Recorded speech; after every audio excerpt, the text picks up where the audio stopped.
Hiya, Necrod here, and today I'm going to review Mary and the Witch's Flower. So, I literally finished watching this about half an hour ago, and I've been trying to wrap my head to find anything, any cons about it, and I can't. Honestly, I cannot find any cons with this movie. So, as a lowdown, it's about a young girl who discovers a flower, and this flower has witch's powers, and it gives it for a short period of time, from what I gathered. So she gets taken off. She finds obviously the classic witch's broom and so on, and it takes her on an adventure and helps her find out her past in a way, and also helps her learn a lesson. The movie's done by Studio Ponco, I believe that's how you pronounce it, and it's a stem off Studio Ghibli. I believe it was a team that would usually worked in Studio Ghibli, and they were given permission to form off and make their own studio using their slightly different type of animation and their own stories, without influence from Miyazaki. So they did a really good job, and I'm not quite sure if this was their first movie or if it's another one that is, but if it is their first movie or even their second, it's a really well made anime movie, and it surprised me, to be honest, how well they did it. Storytelling, first off, is superb. It's well spaced out, no part feels too quick. It's very clear what's happening in the storyline and the movie as a whole, and there's no too much of a slow pace either. It keeps the story rolling, and when you even if you're watching a TV show, definitely in a movie, you don't want something that drags, but you also don't want something that goes too fast, because otherwise you're gonna skip something, or you'll waffle on if it's too slow. So they got the right pace, and that is something I've noticed in Studio Ghibli movies, and I'm glad this new studio follow the trend, as they don't try to do too much in one go, and they also don't try to drag along the plot. So it's got a nice small range of characters as well, so that kept the storyline simplistic, because you don't have to try following multiple characters, you didn't get confused on names, personalities, and it kept you in the loop a bit easier, because there was, how many were there? Possibly about 6 main characters that it revolved around, all tying in with the original witch from you'll see when you go watch it, it'll show in the beginning part, to the Mary, and it's an amazing way of keeping it simple. So storyline is very mystical. It delves into the idea of witches and magic very well, but not too complicated. Like, say, Harry Potter, there's quite a big world around it. But in this movie, Mary and Witch's Flower, it keeps it simple. It's around one area where it's magical, and then it's based in the non-magic side is based in Britain, in the countryside. So, and I'll move on to a good point about that in a second. So they didn't expand it too big. Also a good thing that is similar to Ghibli. And they kept it in a good way secluded to those two areas. Obviously they'll show they'll show different places of that area, and it may seem quite big in those aspects, but on the whole it's not a massive area where you're remembering different places and all that. So it keeps it very simplistic. As for character development and also their acting behind it, I watched it dubbed, and obviously not everything worded in dub will be exactly the same as in Japanese, because lost in translation, all those things can happen and it is common, but I believe they did a very good job of translating either way. So the clips of it I saw before watching the movie were in the original, in the Japanese, and then the movie I watched in the dub, because I just find that easier. But both will be the same. Japanese, in a way, because it's set in Britain, not disregarding the Japanese, is more than likely perfect, and from the clips I did, but I guess for a cultural feel, maybe watching in the English is a good experience to do as well, because you get to hear the accents and it feels suited to the setting. So to the characters point, Mary is the main character, and it starts off from her sort of being at her great-grandmother's, I believe it is, and she is there. It's summer break, well, summer holidays near the end before starting, and her personality is really reminiscent of a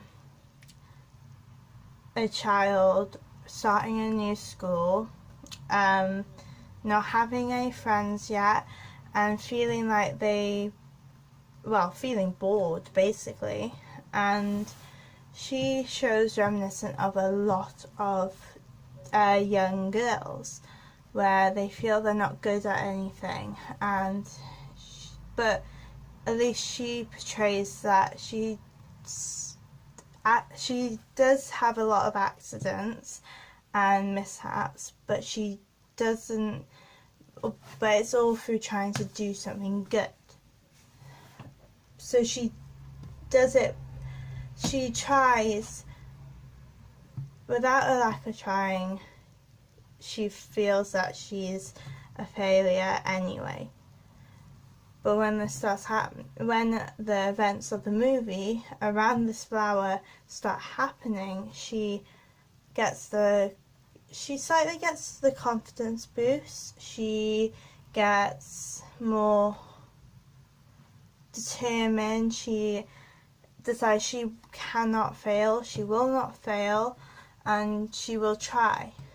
She can't give up. Pardon me.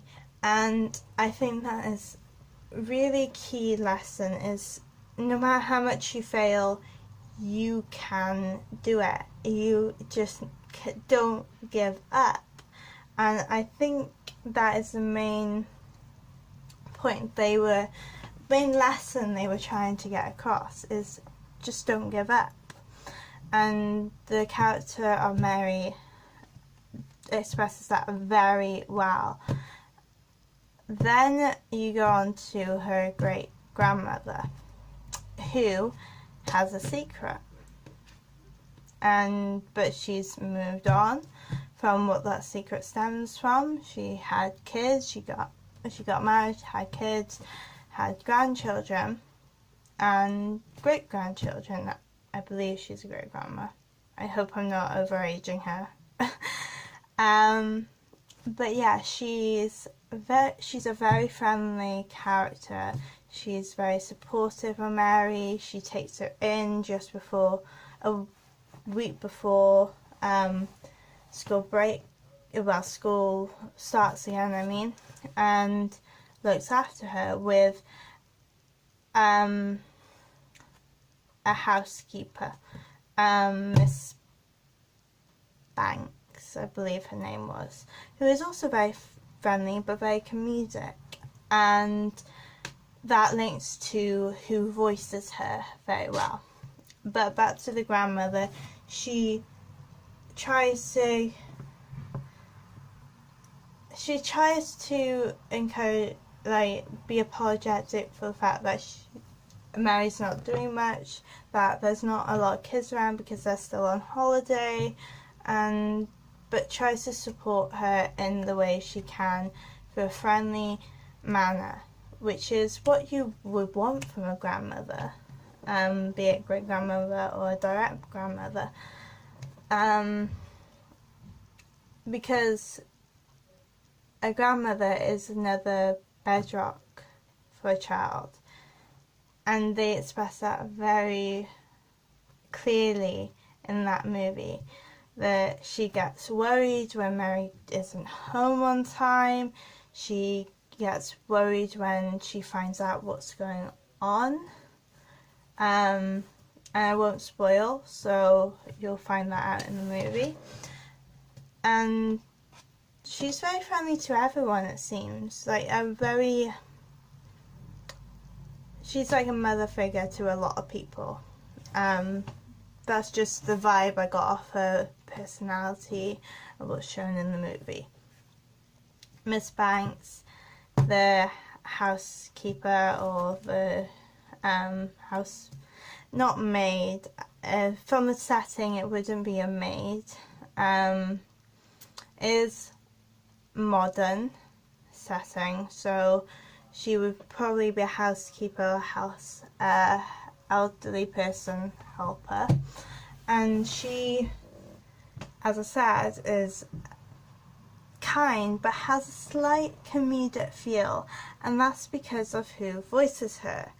I can't remember the name, but it is a British comedian, and she reprises her role with a bit of comedy in her tinge, or at least befitting of how the character is written and is drawn. Tries to put in her comedic aspect into how she approaches Mary, how she deals with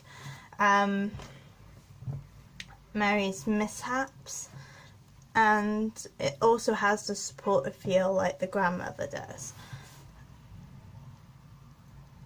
There's the gardener, which I think he's very smart, he's informative, and sort of helps the story move along by saying what at least the non-magic people know the I think actually everybody calls the flower, and knows quite a bit of the setting, about the surrounding area and what to do and what not to do and so on. So he seems to have, from the vibe, the gardener, I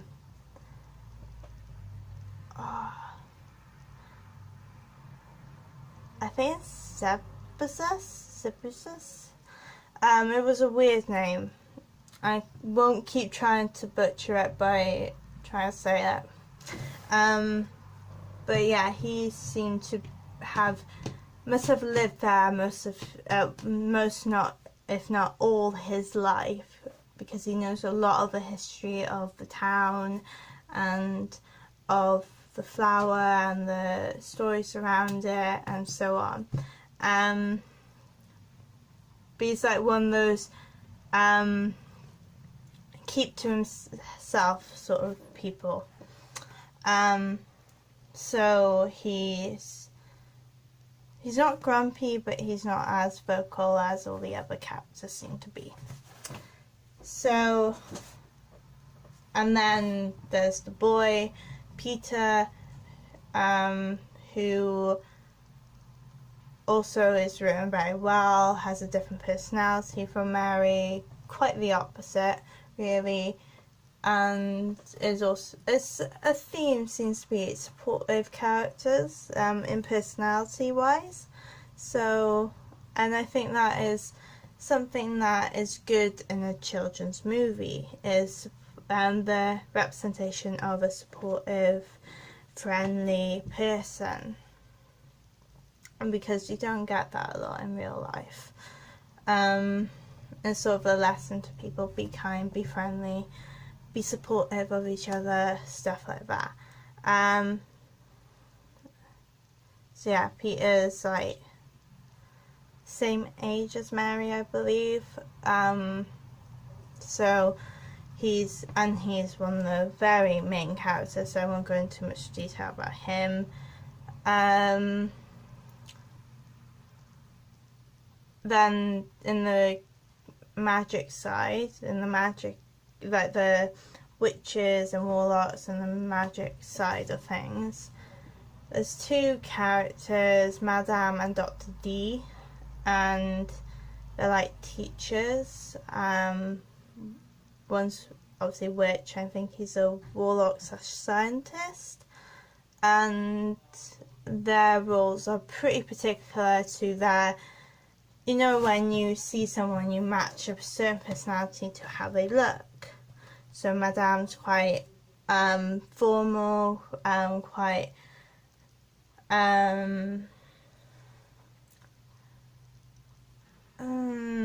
not full of herself. She's quite particular in her personality to how she represents herself.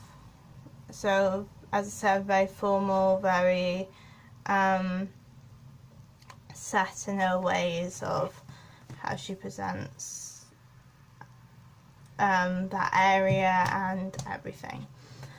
And Dr. C's the sort of scientist, like a bit wacky and rather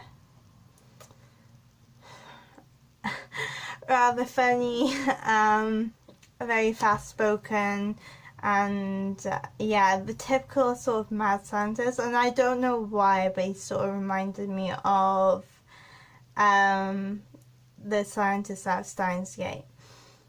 I don't know why. But I guess it's just a theme within anime scientist things. It's sort of the wacky and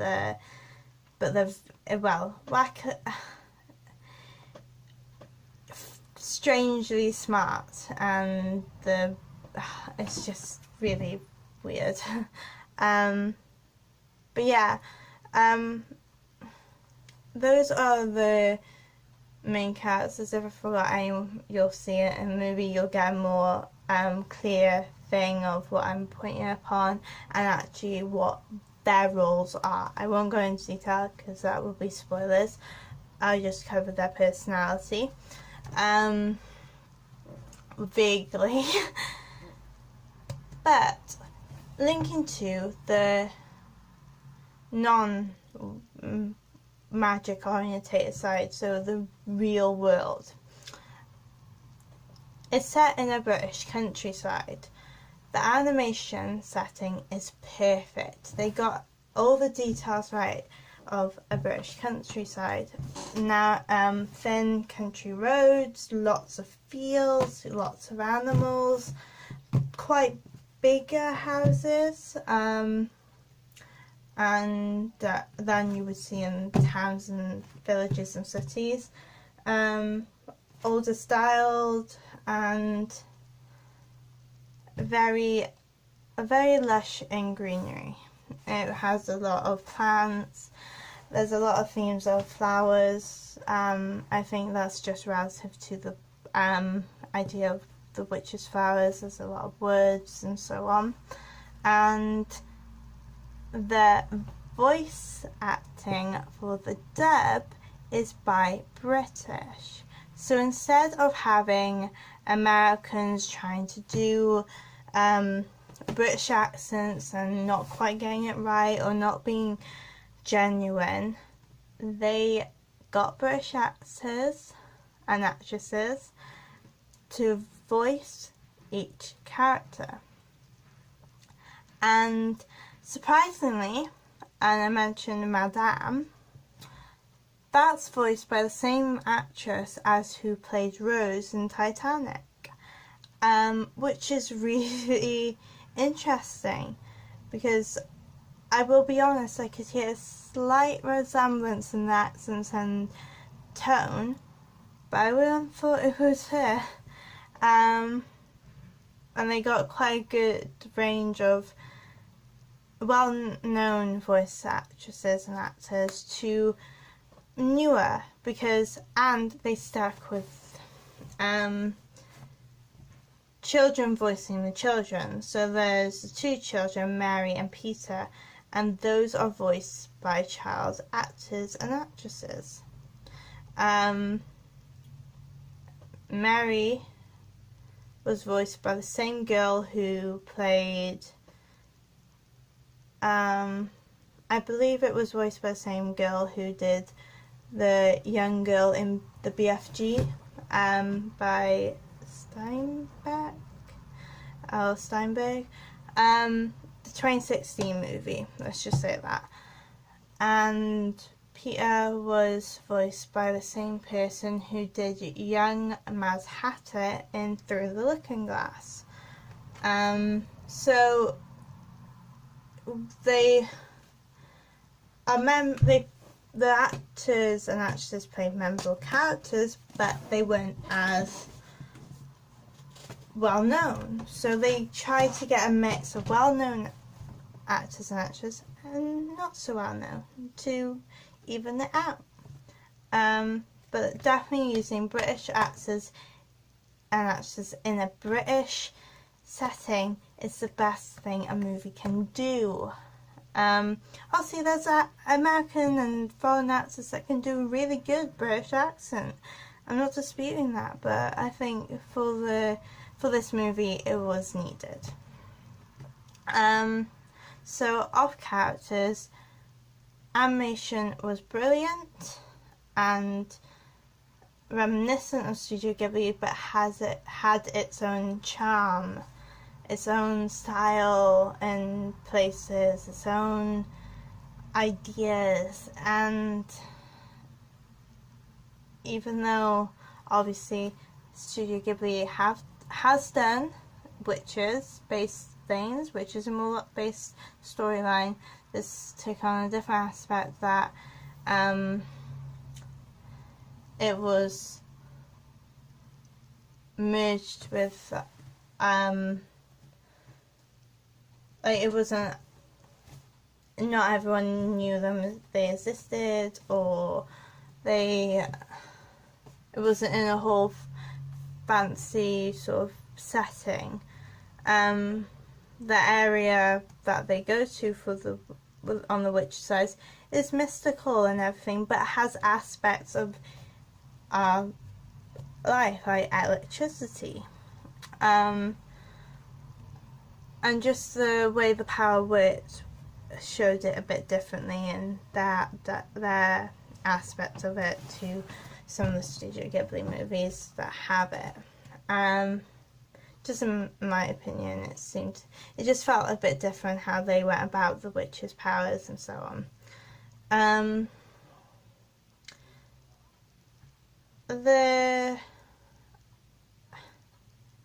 I will say the length of the movie is just right. It's not too long, which is suitable for a children's movie. You don't want a movie that's too long, and because kids will eventually lose interest if something's too long. Well, most kids. So I think they got it the right length, definitely.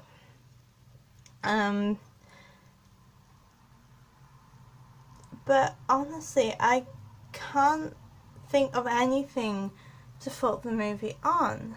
The colours were interesting, attractive. They used a wide range of a colour palette that suited everything perfectly. The greenery was all different shades of green. They had the expressions of the characters suited so well to what you think their personality would be. I honestly can't fault it.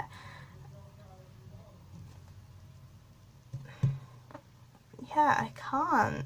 I cannot think of anything that was bad with the movie. And the soundtrack. The soundtrack was brilliant. Every bit of sound and music fitted into each scene that it was used. The voice acting for the moods of each scene was perfect and on point. And the end song, which is theme. My word, that song was really beautiful, to be honest. And I don't know why, but I seem to like the main theme being at the end, in the end credits, with like the pictures of places, or like the end credit scenes being played to the theme song, the main theme song. I guess it's just, it finishes off a movie nicely. And if you want to hear the soundtrack, there's multiple YouTube videos. I believe there's lyric videos. I can link a few down in the description. But yeah, this music was brilliant and wasn't too extravagant. So I think to a child's ear, it will sound perfect and really, really intriguing. There's no horror. There's no gore. It's all very child friendly, which is normally what Studio Ghibli goes with, bar Grave of Fireflies, but that's a whole different topic. Honestly, brilliant movie, brilliant storyline, brilliant graphics, music, character development, setting, and I was sort of happily set in Britain, and showed it quite clearly that it was Britain, by the style of the houses and roads, to the style of the number plate on one of the cars you see parked up. You can tell it's Britain, and when a movie, animated or real life, does that perfectly, it's really nice, because I don't see so many, there's not too many anime films that stray into Britain or certain other countries, but I believe JoJo did, and obviously I think one Studio Ghibli movie was supposed to be based a bit in Britain. I'm not quite sure which one, but it's just nice to see it being set in European countries where quite a bit can happen. And a lot of time people think, oh, Britain, it's not that great, it just rains all the time. We got a heat wave right now, so I don't think that's very applicable right now, but yeah, it's nice. It was a really nice surprise when it started up the film, and everyone was like, oh, that's British countryside, wow, and so well drawn.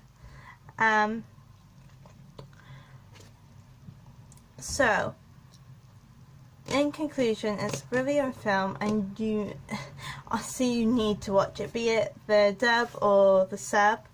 either one you are more suited to.